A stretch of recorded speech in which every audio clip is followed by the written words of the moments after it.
suatu saat pas dapat banyak itu, saya lagi parkir, dia masuk. Terus dia keluar lagi, balik. Lu kenapa balik? Udah nggak sih rugi kita? Emang kenapa? Sekarang semua diganti stiker yang sobek-sobek ini.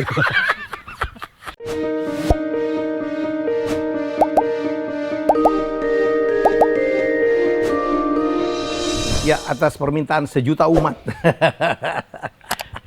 Supaya saya harus banyak lagi ngobrol ya. Ada part 2 dari perbincangan saya dengan Kak Jedan yang kemarin agak tersinggung, dia disebut dengan Sultan Jagakarsa.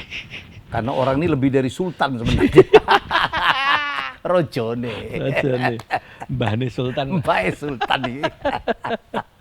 Ya, ini sahabat saya yang lama. Di part pertama kita habis-habisan bagaimana dulu kami sama-sama masih miskin gitu ya.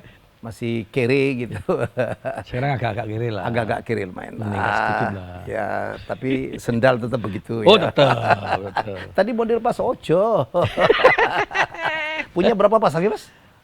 Sekitar saya jaga selalu 25 lah. 25 harus. Jadi kalau hilang satu biar masih 24. Ya, sendal lili gitu ya. Ini megangkan saya waktu SD tau gak? Iya. Memang harus biru ya, Mas ya? Enggak, ini kan celananya biru ya, saya biru. Oh. Kalau pas celananya coklat, saya coklat. Seluruh warna ada? Enggak, ya yang penting matching lah, deket-deket gitu lah, oke lah. Oke, terlalu banyak yang bisa kita gali dari Mas Oni ya. Jadi Mas Oni ini punya apa ya? Punya seorang sahabat.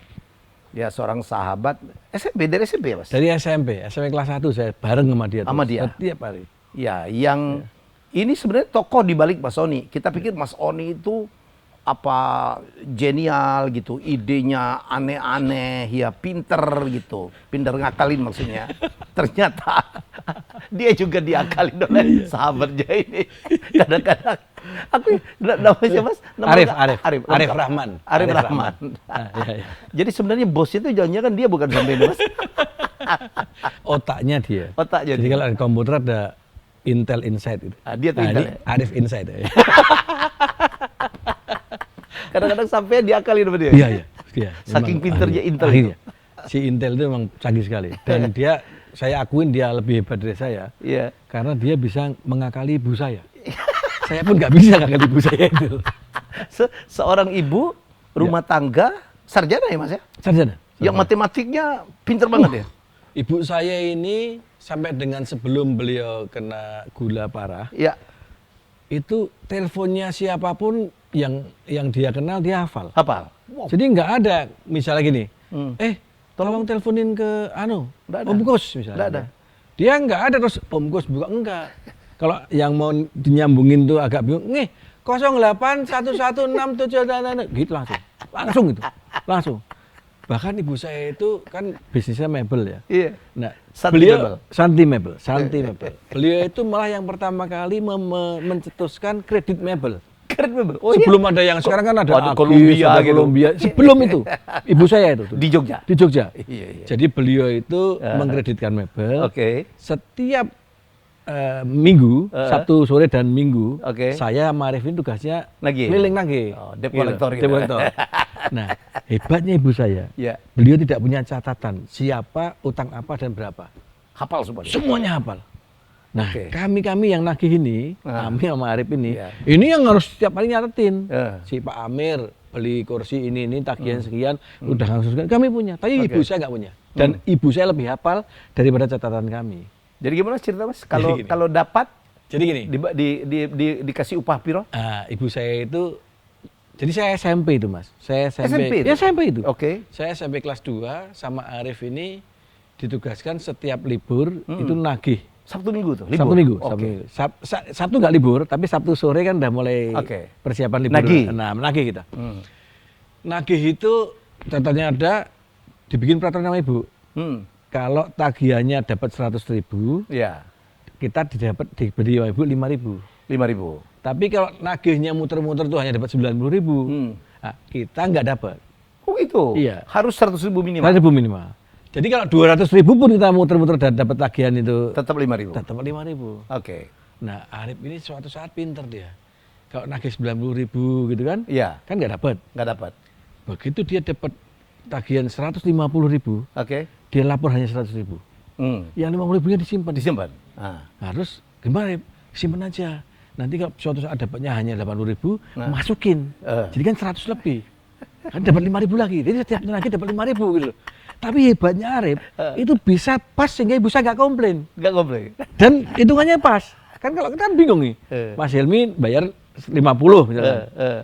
Kalau dibikin 25 kan kita pusing. Besok kapan lagi masukin 25 kan pusing kan? Ya Arif ini bisa ini. Jadi tepat sekali. Wah, ini benar dia itu bisa mengakali ibu saya. Ini hebatnya Arif. Top ya. Dulu gimana ceritanya Mas? Ya katanya dapat 300 dia lapor 200 tuh Mas. Lah iya tuh. Jadi dapat 300.000. Dia cuma dapat 200 gitu. Nah, karena apa? Yang 100 itu untuk sisa nanti jaga-jaga. Kalau pastorannya jelek. Masukin yang 100-nya. Mas Sony kaget ya? Takut ketahuan? Iya, saya takutnya tamu ibu saya itu apal banget. Tapi nggak tahu sistem dia. Dia bisa mengamankan itu. Dan setiap minggu itu kita rutin dapat 5.000 gitu loh. Oke, kita yang juga luar biasa itu gimana Mas? Arif itu selalu menjadi, kita ngomongin Arif, nanti ngomong ibumu luar biasa. Ibumu tuh tetap dianggap guru lah Mas. Guru saya itu. Itu gimana Mas yang pada satu saat katanya dia ngusul ke ibu supaya masang iklan di bioskop. Jadi gini. Arif itu suatu saat ngomong sama saya, ini kalau pengembangan usaha, mendingan kita usul ke ibu pasang iklan di bioskop. Jadi sebelum bioskop diputer, kan ada iklan-iklan itu. Nah, kalau Santi Mebel itu kan nanti makin lama makin laku. Dan kita pasangnya di bioskop di kota, kan mebel ibu itu di luar kota, di pinggiran Jogja. Pasang di kota sehingga orang akan ke sana. Oh iya. Nah, terus setiap malam minggu habis muter-muter, kita nonton, ngecek toh, bener diputer apa enggak, gitu. Nontonnya gimana? Ya duitnya yang 5.000 kita dari ibu itu untuk ngecek. Saya pikir juga nggak ada masalah juga kan? Nonton bioskop oke aja kan? Nah, jadi akhirnya dia masang iklan, minta duit ibu. Minta duit ibu untuk pasang iklan. Setuju ibu? 150.000 kan selalu. Setuju ibu saya. Karena di paparan dia itu meyakinkan. Jadi dia pasang iklan Mas. Di Mitra Teater dulu ada Mitra Teater Jogja. Bioskop besar loh ya? lumayan. Terus. Tapi terus kebakaran akhirnya itu. Terus? Nah, mungkin karena ditipu Arif itu juga. Terus kita setiap malam minggu itu duitnya yang 5.000 tuh, yang tadi bonus setiap lagi itu diminta sama Arif. Jadi selalu bahwa setiap kali sampai Mitra, saya suruh parkirin, aku yang antri. Saya pikir kan ya biar dia antri lah. Dan setiap kali saya udah selesai parkir, dia selalu dapat kursi yang paling belakang. Top belakang, terus udah ada teh botol, ada popcorn. Berarti kan 5.000 masuk ini kan, pikiran saya gitu selalu. Itu berjalan sekian bulan. Nah, suatu saat sampai kagum tuh Pak? Kagum, hebat bener Arif ini. 5.000 bisa selalu dapat di belakang dan selalu dapat popcorn sana itu. Terus? Nah, suatu saat saya di kelas tanya sama Arif, aku pinjam buku matematika dong. Udah ambil, karena saya sama Arif sebangku. Saya ngatur setiap saat sebangku sama Arif ini. Karena kalau nggak sebangku, ulangan saya pasti jelek. Kalau pas sebangku kan dia yang buka buku, saya yang nyontek gitu. Bagi tugas tuh? Bagi tugas. Dua-duanya nggak benar sebenarnya. Ini partner in crime sebenarnya. Jadi suatu saat itu saya minjam buku kan, udah di tas katanya gitu. Saya buka tasnya, loh kok udah satu gepok tiket. Satu gepok itu. Tiket bioskop? Tiket bioskop Mitra itu. Bioskop Mitra itu. Loh kok sudah sobek separuh kan? Bajingan. Jangan-jangan ini tiket gratis dari iklan kan? Iya, karena masa iklan bonus ya ini. Saya tanya, Rem, ini tiket apa ini? Kan? Dia itu dengan santai jawab, ini tiketmu kok mau ambil aja katanya. Purna dapat gratisan Mas. Ini 5.000 itu setiap hari, setiap minggu tuh dia ambil sama dia. Karena di situ ada tiketnya itu. Tiket 2 gratis itu dan popcorn sama teh botol Mas. Jadi 5.000-nya waduh. Emang Arif lebih hebat. Jadi sampai itu dibohongin Arif dari dulu? Dari SMP Pak. Jangan-jangan sampai sekarang ya? Kayaknya gitu. Aduh teman saya ini. Tapi emang Arif ini emang sama saya selalu kerjasamanya dari dulu. Ya. Jadi kalau ulangan yang susah-susah gitu. Dulu kan pinter kalau ngepek itu loh. Bikin kerpek kan. Yang diputer gitu loh. Kan gitu. kertas diputer terus karetin gitu kan. Jago dia gitu. Nah, saya berfungsi sebagai radar. Oh. Jadi kalau saya gini, dia gini. Kalau rep, wah dia pura-pura ngerjain. Kalau rep itu artinya gurunya pas lihat sini. Kalau gurunya pas lihat sana, aman. Nah, dia gini.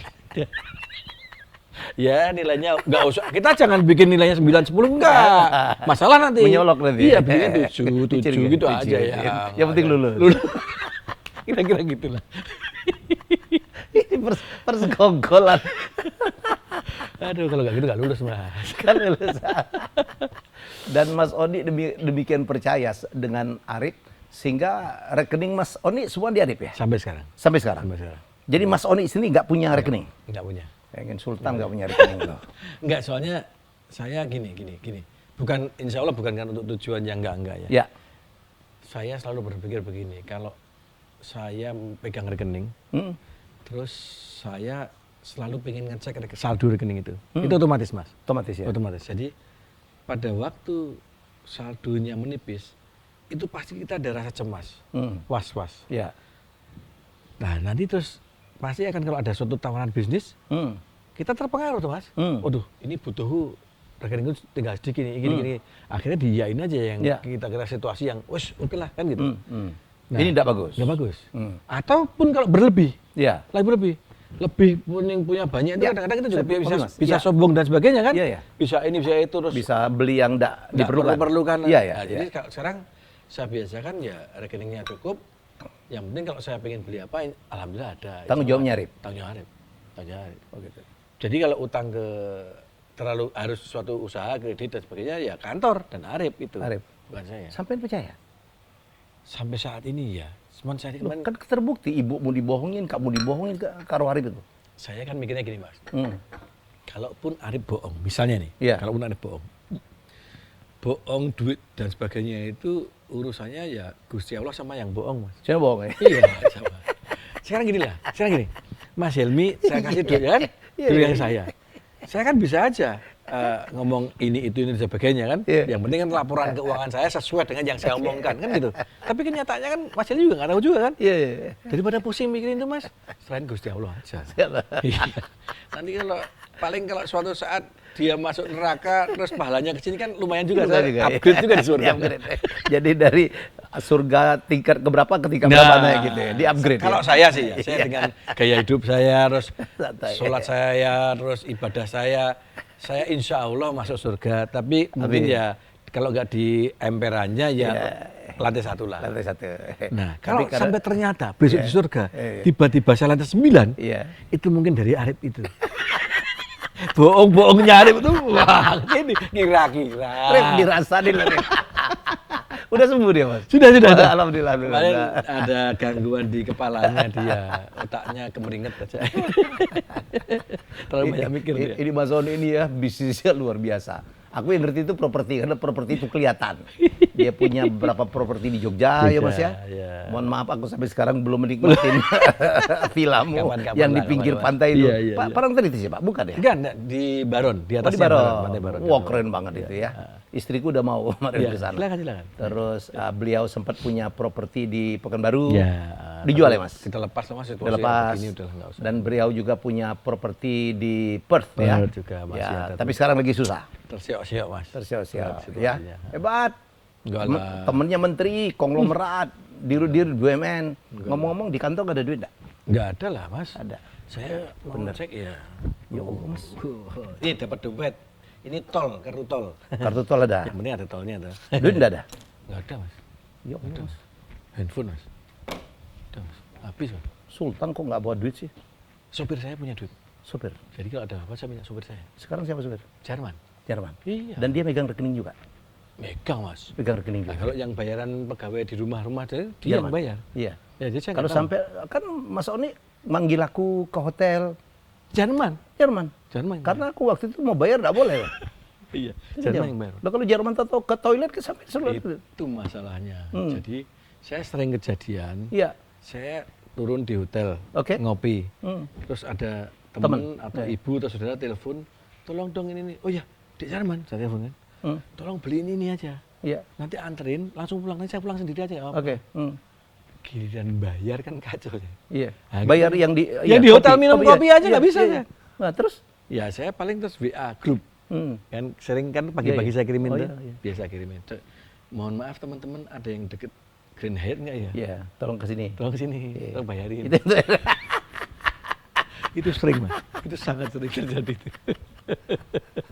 Aku tahu kalau beliau minta tolong, dengan kebaikan hati beliau semua mau nolong, apalagi yang kecil-kecil gitu. Iya. Pernah kejadian di Mandarin tuh.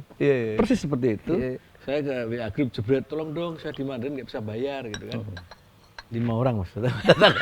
Akhirnya ngopi bareng tambang, 5 orang kumpul-kumpul, udah nggak bayar saya gitu. Kartu kredit juga nggak ada? Nggak ada. Nggak ada. Nyaman hidup gitu, Mas? Jadi gini, Mas.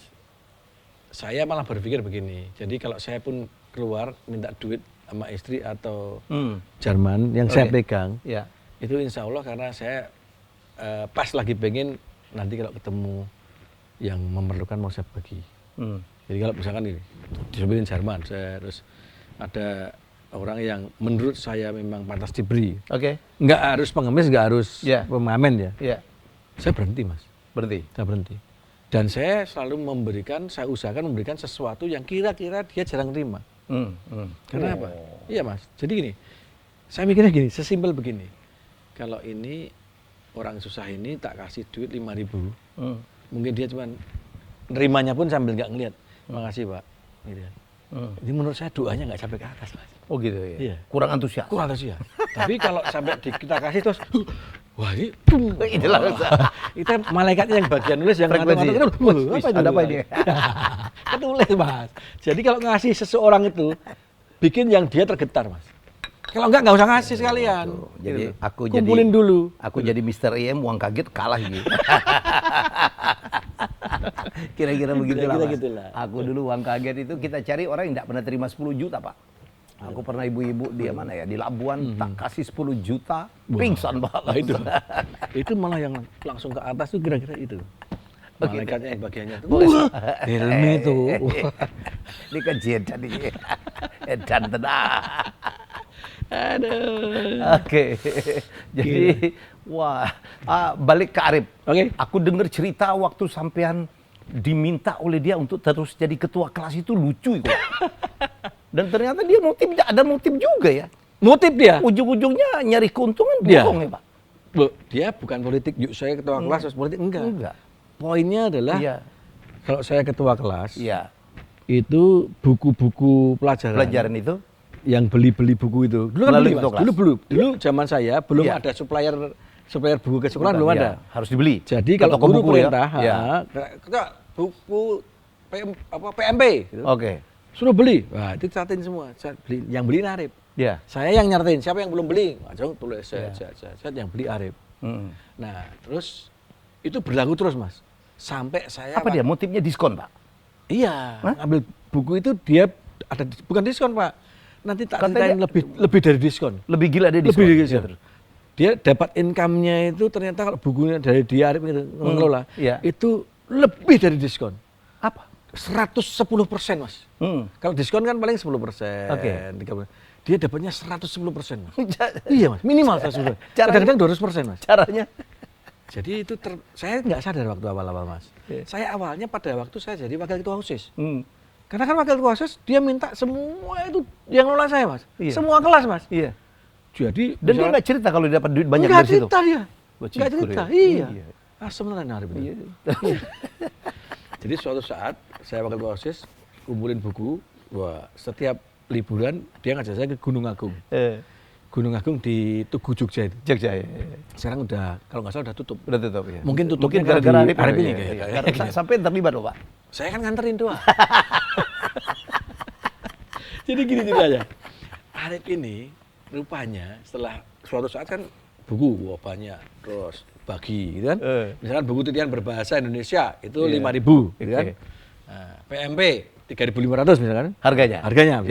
Kali berapa orang beli, bagi. Dia catat semua. Duit terima semua. Nah, terus suatu saat, pas saya anter, dia itu ngasih tahu saya, caranya gini, gimana? Jadi dulu buku itu kan ada harganya, stikernya itu. Stiker itu. stiker kecil tuh loh. Iya, iya. 5.000. Yang di pojok misalnya. Pojokan, Iya, iya. 5.000, 3.000. Jadi kalau Itu ditukar sama dia? ditukar, Mas. Dengan yang lebih murah? Iya. Jadi kalau PMP 5.000 gitu kan, dia cari yang harganya 2.000-an. Yang mana? Ini 2.000-an. Lepas, tempelin, yang ini balik gitu jemret. Itu Mbak, banyak 200% kadang-kadang, Mas.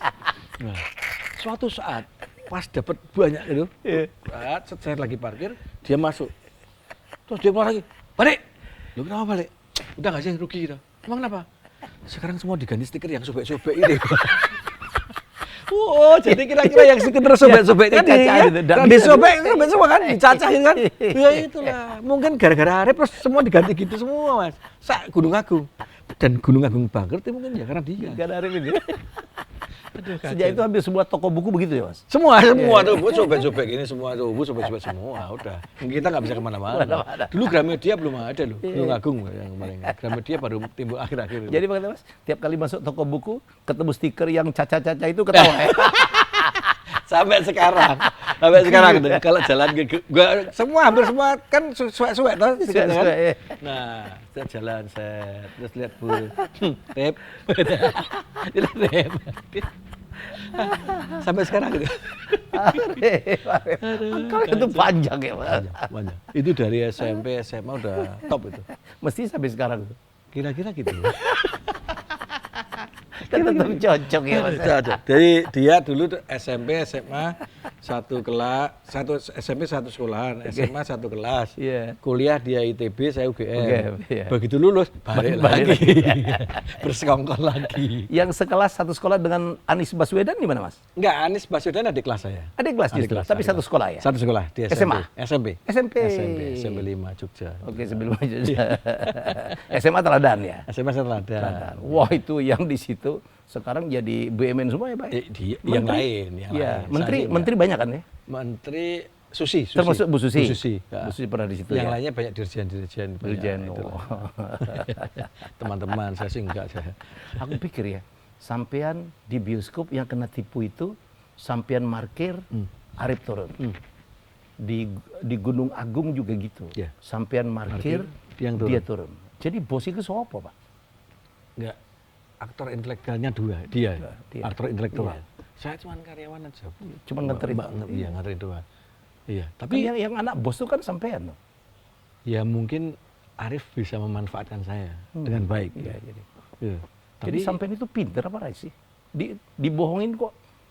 Ya, akhirnya saya manage. Dibohongin saya manage. Iya, kepintarannya dia, tak suruh untuk kerja. Yang sekarang yang terima saya gitu. Dulu kan dia terus. Dia sekarang saya yang terima. Udah tahu kita.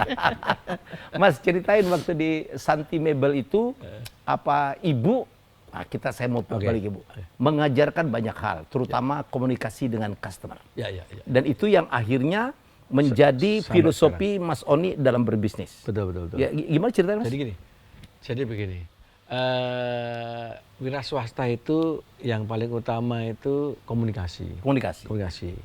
Contoh paling gampang, ibu saya bilang bahwa gini, kamu kalau nagih hutang, jangan cuma datang duitnya mana bu, Soalnya kalau kamu cuma datang duitnya mana, pasti dia akan alasannya macam-macam. Dan kesel, karena di orang udah kesel, bagi tagih hutang, temenin, jadiin temen, jadiin sahabat. Nanti kalau udah sama-sama ngobrol enak begini begitu kan, dia sendiri nggak enak kalau sampai nggak bayar, nggak tega, nggak nyicil. Nah ini yang ibu saya yang pertama kali kalimatnya itu ajarkan. Ya. Sebelumnya kesel kalau kadang-kadang mereka nggak ada, datang gitu ya, Pak. Alasannya nggak ada lah, belum ada, nggak keluar di dalam rumah sembunyi dan sebagainya kan. Lama-lama saya datang, orang datang belum datang pun saya ngobrol sama anaknya, istrinya, bercanda main. Kadang-kadang nggak waktunya nagih pun saya mampir minum. Siapa dari sana tadi mampir minum. Lama-lama deket Mas. Dan itu lebih memudahkan ternyata. Kekeluargaan. Ya. Kadang-kadang katanya Mas Oni memberikan solusi gitu. Dan mereka minta jalan juga ya. Betul. Jadi waktu mereka yang saya lihat bahwa benar-benar bahwa mereka mentok belum dapat duit dan cicilannya beberapa Tuhan, itu saya kasih solusi. Misalkan begini, simpel gini. Wes Mas, gini aja Mas. Gimana kalau kursinya kan 4 nih, ya kan? Satunya saya ambil aja. Sampai Mas bisa pakai 3 kok. Nanti saya kelolanya sama orang di gudang. Nah, ini kan bisa direparasi dan dijual lagi. Nanti duitnya buat sampean buat ngangsur. Nah, misalnya sesimpel itu. Tapi ada solusi lain yang jual motornya, saya jualin motornya, dibantu. Nah, ini rupanya membawa saya sampai sekarang komunikasi dan keluargaan ini yang itu ada penting di bisnis saya. Ya. Bukan sekedar nagih gitu. Bukan sekedar. Dan itu juga Mas Oni terapkan pada saat jadi manajer Maskus, didatangi oleh para debt collector. Iya. Mas Oni nggak menghindar, temenin. Jadi kalau kasih kita kopi gitu ya, Pak. Kalau ditagih sama debt collector misalkan sekalipun itu mesti datang udah galak dan sebagainya. Semakin kita sembunyi, semakin dia kenceng marah. Karena dia ditarget kok sama kantornya kan. Iya. Tapi kalau udah ditemenin, temenin, ceritain, jangan terlalu banyak mengeluh. Tapi tunjukkan bahwa kita itu tidak ngilang loh. Saya nggak ngilang. Saya ada, cuman memang kebetulan duitnya belum ada. Ajak ngopi, ajak ini teman dan sebagainya. Lama-lama, udah temen. Kadang-kadang ngasih solusi ya Pak. Kasih solusi. Kadang-kadang malah kolusi juga. Ada dulu kan gini ceritanya. Dulu zamannya handphone, handphone AMPS ya. Ya AMPS. Kan begitu GSM masuk kan AMPS. Itu masih pakai antena yang panjang itu. Iya. Nah, kan tak tanya, saya udah punya yang lagi nih. Kan ada yang dari timur yang hitam-hitam gede itu kan. Iya. Udah punya handphone belum Pak? Nih, saya punya handphone tapi AMPS. Sampai harus bawa ke apa tuh namanya? Bukan Satrindo apalah namanya ya. Mobitel atau apa? Ya. Sampai daftarin sana. Tapi kan perangkatnya udah ada. Tinggal daftar aja itu. Oh iya Pak Des. Lama-lama dikasih solusi. Pak, Bapak saya bilang lapor ke setelah alamatnya pindah aja Pak ya. Iya terserah. Jadi dia bikin laporan ke kantornya, alamatnya pindah gitu. Jadi saya nggak pernah ditagih lagi. Kolusi. Tapi intinya kan solusi. Aduh, zaman sengsara itu. Tiap hari ditagih hutang Mas. Tiap hari Mas. Jadi kita harus mikir, yang penting jangan lari. Semakin kita lari. Itu pelajaran dari Ibu ya? Iya, ibu saya yang. Apalagi Mas, pelajaran bisnis dari Ibu Mas? Kepercayaan. Kepercayaan. Jadi sampai saat ini saya tidak pernah membuat surat perjanjian kerjasama. Saya nggak pernah. Jadi kalau Mas Helmi kerjasama sama saya, ya kalau mau dengan karena kan orang macam-macam ya. Ya. Kalau saya sih sepakat, Mas, oke ya, jalan ya. Kita bagi dua ya keuntungannya. Ya. Udah jalan aja. Nggak perlu tertulis. Nggak perlu tertulis. Waduh. Karena kalau aku ngajarkan harus tertulis, Pak. Nah, karena sampean harus tertulis dan memang terpaksa harus tertulis, ya harus saya sama Arif. Bukan dengan saya. Kalau semuanya saya, intinya saya maunya ya bareng, bagi dua. Karena gini Mas, kalau saya bikin katakanlah, Mas, saya 70% sama 30% ya. Misalkan gitu ya. Mau ditulis dengan rangkap 10 materinya 10 pun. Kalau memang ada niat untuk ngakalin, pasti ngakalin Mas. Dan kalau pembagiannya 70-30, terus apalagi yang kerja sampean, pasti cari cara itu. Iyalah. Piye ya, nanti biar laporannya tetap 70-30, tapi saya dapat lebih besar. Jadi kalau menurut saya adalah, wis lah yuk bagi dulu ya. Atau dari depan diawali bahwa, oke, aku karena hanya store punya andil kerjaan seperti ini, ya aku 20%. Tapi sama-sama sepakat. Itu yang diajarkan Ibu dengan apa toko mebelnya itu. Tidak ada catatan, tidak ada perjanjian. Ibu saya itu tidak pernah ada perjanjian, nota ada, nota pembelian ada, tapi utang kredit 12 bulan itu aja. Tapi nggak ada yang begini, kalau ada ini disita ininya itu nggak ada. Jadi itu mengajarkan sebuah kepercayaan. Walaupun kalau sekarang susah ya Mas ya. Susah. Tapi tetap ada, pasti ada yang sepakat. Dasarnya sebuah bisnis kerjasama adalah kepercayaan. Poinnya kan apapun kalau kepercayaan kan bisa berjalan bersama. Kalau udah nggak ada saling percayaan ya wis rasa Mas, nggak usah. Mau pinter apa sebagus apa kalau udah nggak ada kepercayaan nggak bisa. Sampai lebih dekat ke Ibu atau ke Bapak Mas? Ibu. Karena bapak saya ini kan pegawai negeri ya. Pegawai negeri. Ya. Dulu PNS kejaksaan. Terakhir dia ambil S1 terus jadi jaksa pensiun sebagai kasubsi kalau salah kasubsi. Makanya nama Mas Oni ada ujungnya itu ya. Oni Hendro Adiaksono. Adiaksono itu kan jaksa artinya. Iya, bapak saya dulu pengen anak kusuk karena Jadi beliau jaksa. TU. Ya. Waktu saya lahir dia masih TU. Iya. So moga-moga anak saya lahir jadi jaksa. Saya dipaksa-paksa ngambil S1 hukum, Mas. Dan saya nggak mau. Tapi walaupun tidak jadi, sekarang berteman dengan banyak jaksa. Ya kalau nggak Alhamdulillah. berteman kan malah bahaya, Mas. Gitu ya. Ya harus kita temenin lah. Semua ditemenin Mas Semua Oni. temenin lah. Semua teman. Semua teman. Ini hebatnya. Jadi kan kita udah ungkap dalam part pertama. Jadi beliau ini hebat karena temannya banyak banget. Di segala kalangan. Dari paling atas sampai yang bawah ya. Alhamdulillah. Memang kadang-kadang ini, kadang-kadang kebanyakan kalau saya amati ya, teman-teman yang sudah di posisi atas atau pengusaha atas ya bertemannya biasanya dengan top pimpinan. Dia lupa bahwa si top pimpinan ini kan suatu saat juga pensiun juga. Akan digantikan oleh yang bawah. Jadi ada bagusnya, kalaupun sekarang kita bertemu dengan top pimpinan, yang di bawah jangan kita dilupakan. bertemu dengan bawahnya. Setuju. Nah, kalau saya hampir semua supirnya teman saya pasti teman saya. Karena itu juga menjadi kunci ya. Menjadi pintu. Bukan. Karena saya dulu supir, Pak. Supir Mas Kus. Supirnya Mas Gus. Iya, ya temen kan kayak reminding aja. Profesi lama. Kayak bertemu kayak sahabat lama gitu. Terus mengingatkan, mengerem supaya jangan sok-sokan lah. Dulu kan dulu juga supir juga. Gitu. Jadi itulah kira-kira. Jadi kalau ada cerita sopir pribadi yang sukses itu bukan Mas Oni aja. Jadi ada Ajek Krishna, ada Sahroni. Sahroni juga sopir. Jadi yang sekarang jadi sopir, ayo semangat. Belajar dari bos. Ada kemungkinan besok jadi bos. Ada kemungkinan. Jadi sultan. Mas, aku baca bukunya Mas Oni itu tiga artikel Mas Oni menulis tentang bahwa surga itu di bawah telapak kaki ibu. Ya. Segitunya ya Mas ya? Iya. Jadi apa arti ibu untuk seorang Mas Oni? Jadi gini, ibu itu buat saya ya. Ya. Saya rasa sama aja lah. Bayangkan kalau ibu itu dengan rela mengandung kita, membawa beban 9 bulan yang pasti nggak berat, pasti nggak ringan, kemana-mana loh Mas.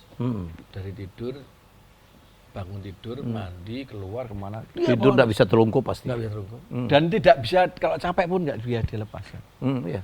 Sekarang kita bayangin lah, anggap aja itu bayi itu katalah beratnya 3 kilo lah, 2 kilo aja lah.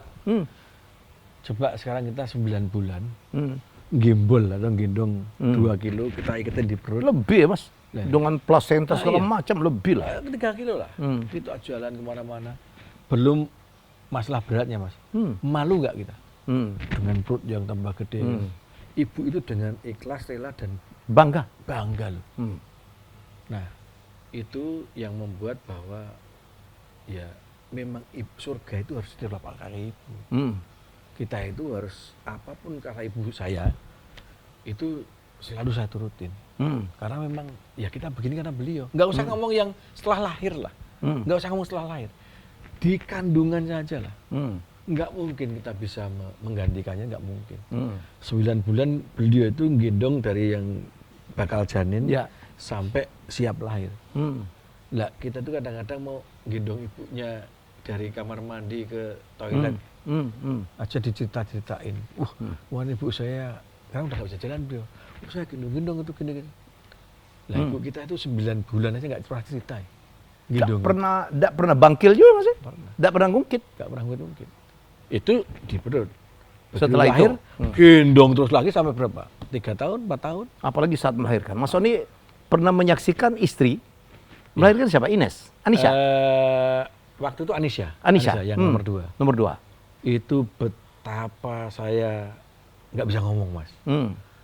Betapa sakitnya, bayangin betapa sakitnya. Terus udah sakit gimbal dan sebagainya, melahirkan terus harus disobek Mas. Di organ yang paling sensitif ya? Organ yang pasti disobek Mas. Punya sampean sasentil aja ribut sampean. Iya. Ini disobek Mas.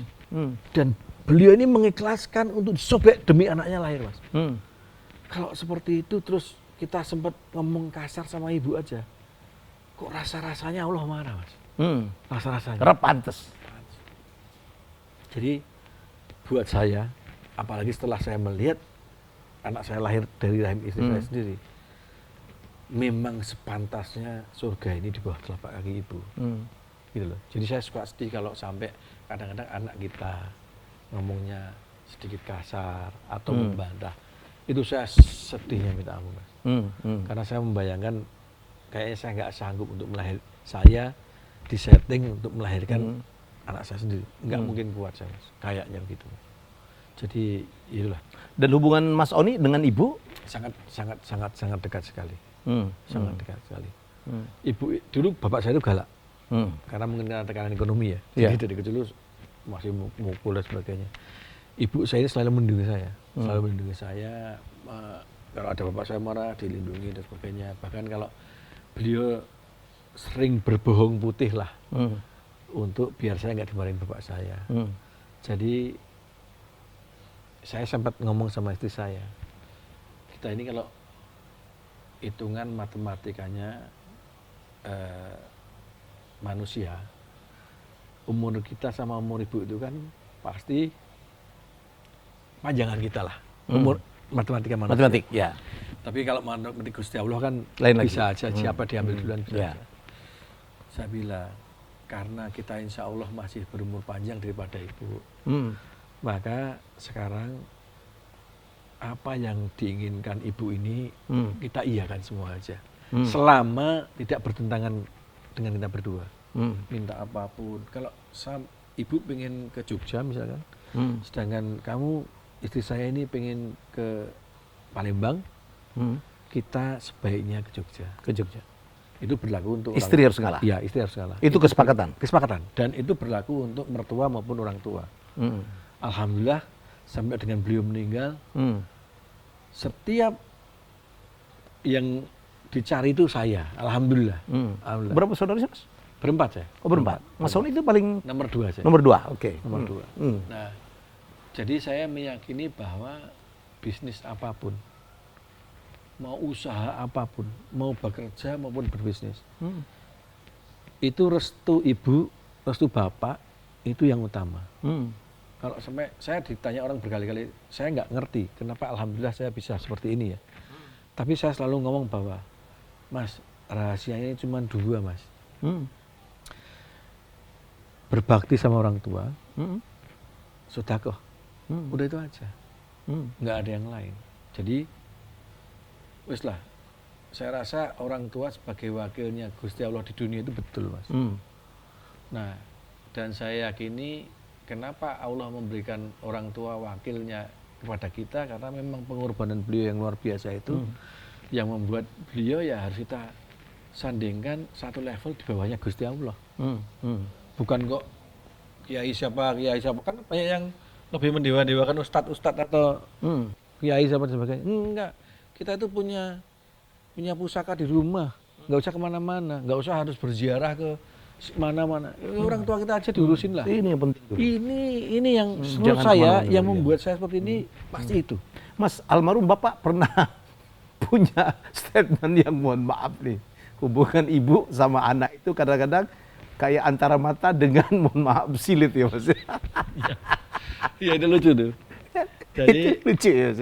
Lucu tapi betul, Mas. Iya. Betul. Mata sama anus lah. Iya, mata dan anus. Iya. Jadi bahasa Jawanya silit ya. Silit. Jadi mata sama anus. Anak itu anusnya, silitnya. Silitnya. Orang tua itu matanya. Mata, iya. Jadi kalau si silit ketusuk ya. anak kenapa pasti orang tua atau si mata ini mengeluarkan air mata. Iya. Tapi kalau emak kata ketusuk, silitnya kentut-kentut aja gitu. Nggak peduli. Itu bapak saya yang pas. Bapak ngomong gitu? Iya, ngomong gitu. Lucu ya. Dan merasakan betul ya? Sekarang saya merasakan. Kalau Mas Helmi kan pas anaknya sakit. Iya. Kadang-kadang kita nggak bisa kerja loh. Iya. Cuma mikirin itu aja. Iya. Tapi kalau kita sakit, anak kita tetap ke mall. Tetap jalan-jalan. Ibu sakit disuruh pulang, bisa besok, bisa weekend gitu ya. Iya. Katanya Mas Oni pernah sakit, ibu datang dari Jogja ya langsung. Saya kecelakaan waktu itu Mas, yang sama Mas Juman itu. Dengan Yuman itu. Iya. Ibu saya langsung dari Jogja. Jogja. Enggak tunggu, enggak pakai nanti besok, enggak, langsung malam itu jalan. Des. Tapi kadang-kadang loh ada loh, yang rumahnya cuma satu kota, kadang-kadang cuma satu kampung di ibu yang sakitnya nggak tahu padahal banyak. Banyak tuh kayak gitu. Itulah mata sama silet tadi. Mata sama silet. Aduh, itulah makanya. Tapi makanya saya seperti waktu saya tinggal di Australia karena sebelum Covid ini ya. Bisa kejadian kalau ibu saya sakit atau bapak saya sakit. Bisa kejadian saya paling dulu datang ke rumah ibu saya daripada kakak atau adik saya yang di Jogja. Karena saya sama bapak ibu itu setiap hari kontak, Mas. Setiap hari. Telepon. Setiap saat, setiap hari. Selalu. Telepon. Dan ini saya sengaja, Mas. Saya punya pemikiran begini.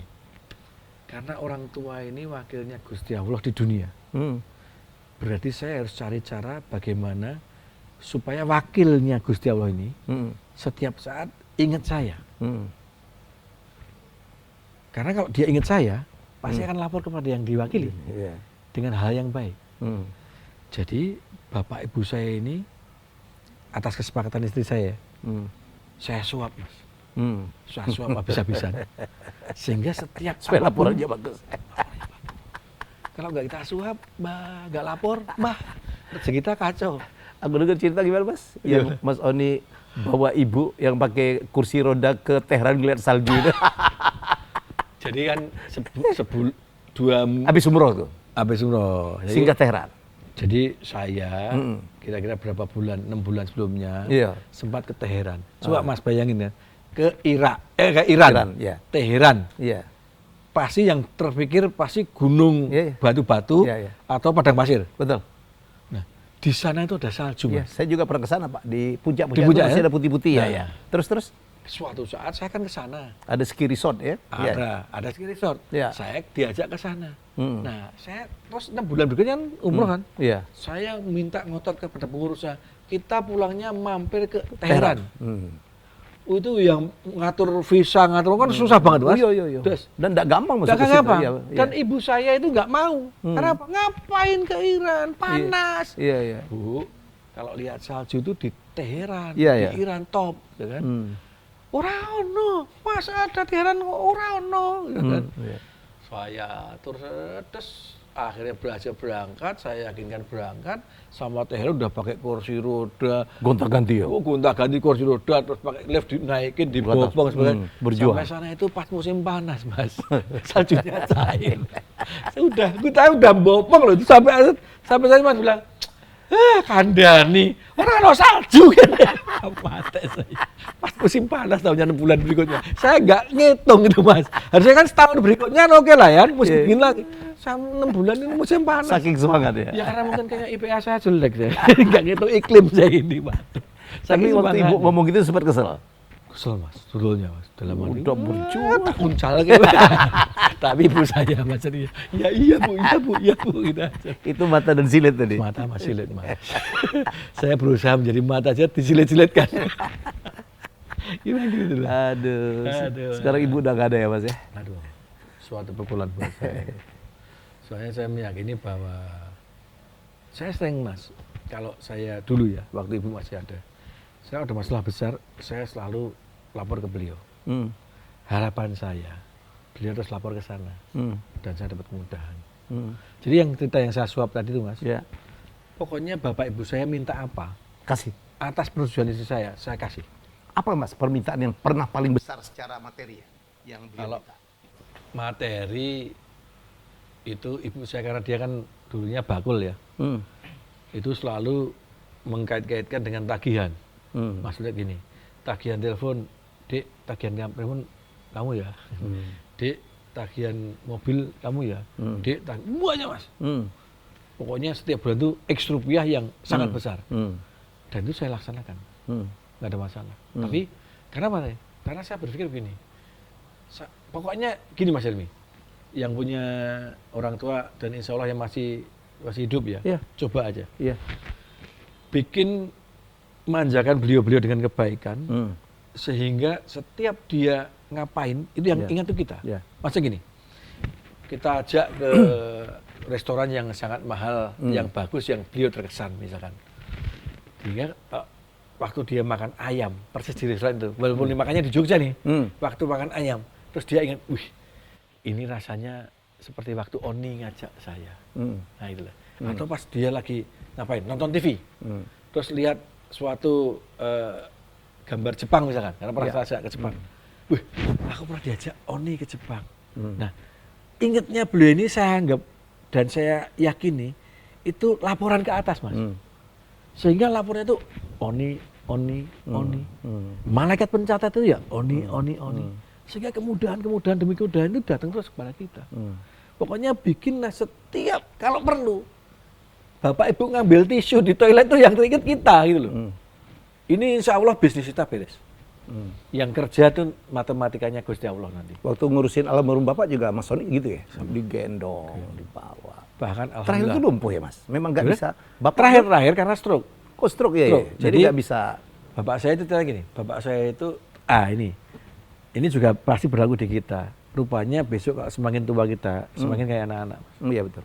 Ya. Orang Palembang itu nyusu Mas, balik ke ini ya, betul. Kelakuannya ya. Dan itu paling makin menguji kesabaran kita ya Mas. Semakin disitulah kita diuji dan kita harus full ngurusin orang tua di situ. Karena setelah itu, jadi gini lah, mengurusi orang tua itu nggak usah berhitung. Karena begitu kita ikhlas dan terus orang tua, kita ini diurusi sama Gusti Allah. Insya Allah. Saya boleh tanya sama sopir-sopir atau Mas Arief dan sebagainya. Saya hampir tidak pernah membahas dan ngurusin bisnis saya, Mas.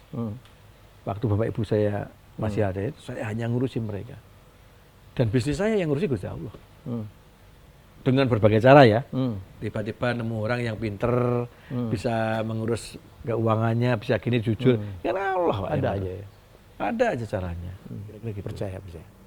Ya, masih ingat saya pernah bikin konten tentang Li Ka-shing, dia bilang investasi salah satu yang pasti menguntungkan, yaitu investasi berbakti, ya terutama kepada ibu. Dan saya ngasih contoh, ya banyak sekali orang-orang kaya di dunia itu hubungannya dengan ibu itu sangat-sangat luar biasa. Betul. Ya. Dan itu kita melihat Mas di contoh teman-teman kita ya, betul. Mereka sangat-sangat menomorsatukan ibu, mengurusin ibu. Betul. Ya karena memang yang namanya sebetulnya paling gampang tapi juga paling susah. Kadang-kadang ginilah, banyak keluarga yang dengan bangga merencanakan umroh atau naik haji sekeluarga. Sekeluarga Mas. Saya, istri saya, anak-anaknya. Lupa nggak mencantumkan bapak dan ibu. Banyak yang begitu? Banyak. Liburan juga. Liburan. Saya alhamdulillah, selama bapak ibu saya masih sehat waktu itu, bahkan sampai udah kursi roda pun, kami kalau liburan semua saya ajak. Bapak ibu mertua, kami ajak. Selalu. Paling tidak minimal kalau memang keadaan yang ini salah satunya. Atau kali ini mertua, besok bapak ibu, tapi orang tua itu harus diajak. Ini gitu. Karena kita bisa begini, kita bisa berlibur. Kalau dulu bukan pengorbanan beliau-beliau ini, nggak bisa kita berlibur. Apalagi Mas Sony spesifik, katanya waktu usaha pertama itu minjem duit ibu ya. Akalnya Arif lagi. Si Arif ini beneran, ini Arif top. Jadi waktu dulu usaha pertama, kita mau pinjam ke bank kan nggak bisa Mas. Iya, kalau ada jaminan. Ada jaminan, ada track record usaha. Proposal nggak bisa. Akhirnya pakai punya ibu. Jadi ibu punya kredit di bank BNI waktu itu. Kalau nggak salah 900 juta nggak salah. Jadi saya pakai duitnya. Jadi setiap ada usaha apa, pinjam, ambil, kan rekening koran Mas. Diambil usaha, ntar balikin. Nah, ibu mengecas itu. Ibu kan ini ilmu keuangannya baru jadi ngecas. Satu, uang provisi Mas. Provisi itu kalau mau kredit kan ke orang-orang provisi kan. One time, ya. Nah, terus sama bulanan. Kayak bunganya gitu ya. Bunganya lah. Bunganya. Tapi ibu itu ngecasnya bulanannya lebih tinggi dari itu. Ngomongin ibu Bu. Bukan lebih tinggi Mas. 900-nya Mas. Jadi kalau saya pun ngambil 100, kenanya yang 900-nya Mas. Jadi ibu dengan leluasa menggunakan uangnya, tapi yang nanggung bunganya saya. Lah yang lucu provisi, Mas. Provisi. Provisi itu kan saya nggak ngerti provisi apa, saya belum pernah kredit kan. On, ini bayar provisi, kan. Berapa persen gitu saya lupa lah. Nah, berapa Bu? 50 juta berapa waktu itu ya? 50 juta, tak bayar 50 juta, jebret. Nah, terus usaha pinjam-pinjam kan nggak lupa kan. Suatu saat, On, waktunya bayar provisi. Ya Bu, Provisi itu kan sekali sih. Saya baru tahu kalau provisi sekali itu setelah ibu meninggal. Setelah ibu meninggal saya baru tahu. Karena pada waktu itu Arif ngurus kredit. Nah, terus ada provisi. Kami berdua ketawa. Saya tanya Mama. Paling 2,5% atau Saya lupa saya ya. 1%. Ya itu. Saya tanya sama Pak Banknya itu, Mas, ini kreditnya Arif ini provisinya dibayar berapa kali? Ya sekali Pak, setahun. Di depan dulu di depan lagi kan? Kok dulu ibu saya 2 atau 3 kali. Mau saya bercandain ke ibu udah meninggal. Tapi kan berkat dukungan ibu, bisnis sampean lancar toh? Lancar. Dan setelah ibu meninggal, saya baru tahu bahwa semua duit yang saya berikan ke ibu atas nama bunga, atas nama provisi, atas nama bulanan, itu beliau kumpulkan semua, Pak. Oh iya. Terkumpul kalau nggak salah sampai 1 miliaran. Oke. Dan itu sebelum beliau meninggal, itu dibayarkan untuk semua cucunya naik haji. Jadi anak saya, anaknya kakak saya, adik saya itu, besok itu naik haji gratis, Mas. Kan sudah didaftar sama ibu. Sebelum dia meninggal. Duitnya itu. Saya sebetulnya, saya tadinya mau lagi ke kakak saya sama adik saya. Itu duitku loh. Kan duit saya. Tapi dibagi ya, wes lah, udah dibagi. Tapi hebat ya, Bu. Hebat. Tapi kan tanpa bantuan ibu kan sampean mungkin tidak bisa bisnis menjadi seperti ini kan. Yang orang yang percaya ngasih modal pertama kan ibu. Ibu saya. Iya. Jadi makanya ibu saya minta apapun insya Allah tak ijazah semua. Walaupun mintanya ke Arif. Apa? Mintanya ke Arif ya. Ibu saya tuh nggak pernah minta ke saya. Ngomongnya selalu ke Arif, ke Jerman, ke Pak Saiful. Ngomongnya ke situ. Ya, bagaimana? Arif tuh kalau diminta duit susah banget ya. Tapi kalau ibu minta nggak berkutik dia. Nggak boleh. Pokoknya ibu saya nyebut apa dan iya. Apa iya. Jadi Arif tadi juga takut jadi ya. Ya mungkin dia menebus kesalahan yang dulu. Yang bohongin catatan itu. Iya. Itu karena gitu. Ada sejarahnya juga. Ini cerita Mas Sony itu banyak banget. Aduh. Tadi kita mau ngomong apa? Tapi ngomongin Arif sama ibu aja udah banyak sekali pelajarannya. Ya. Insyaallah. Itu di telapak kaki ibu. Betul. Aku dulu kalau nyanyi ya MC dibayar oleh Mas Sony dipotong aku kalau tiap kali nyanyi. Ini yang zolim. Maka dia tiap bulan ngirimin. Ini siapa yang ngirim?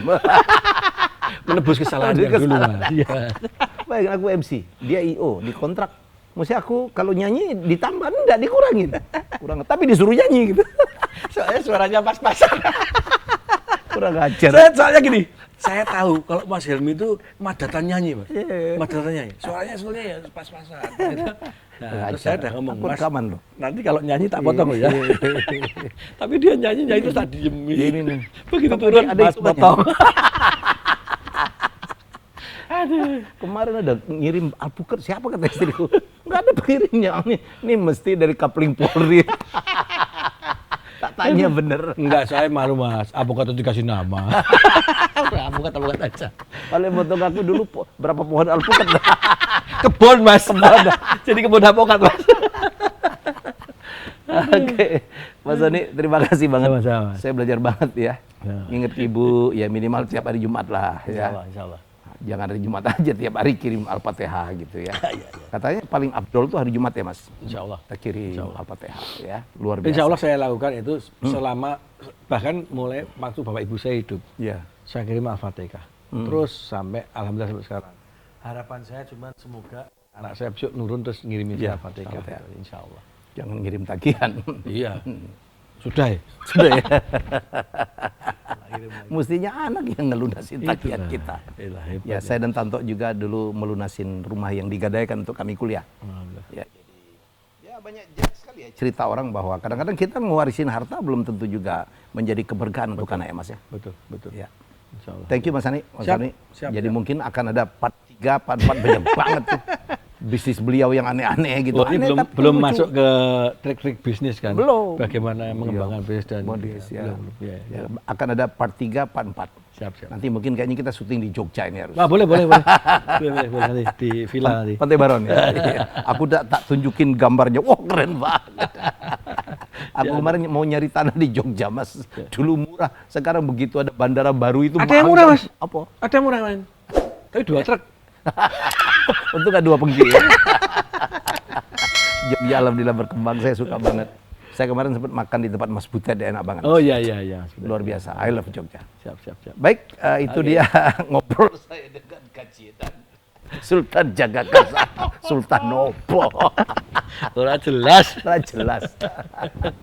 Kita jumpa lagi dengan tamu-tamu hebat saya selanjutnya. Bye-bye. Bye.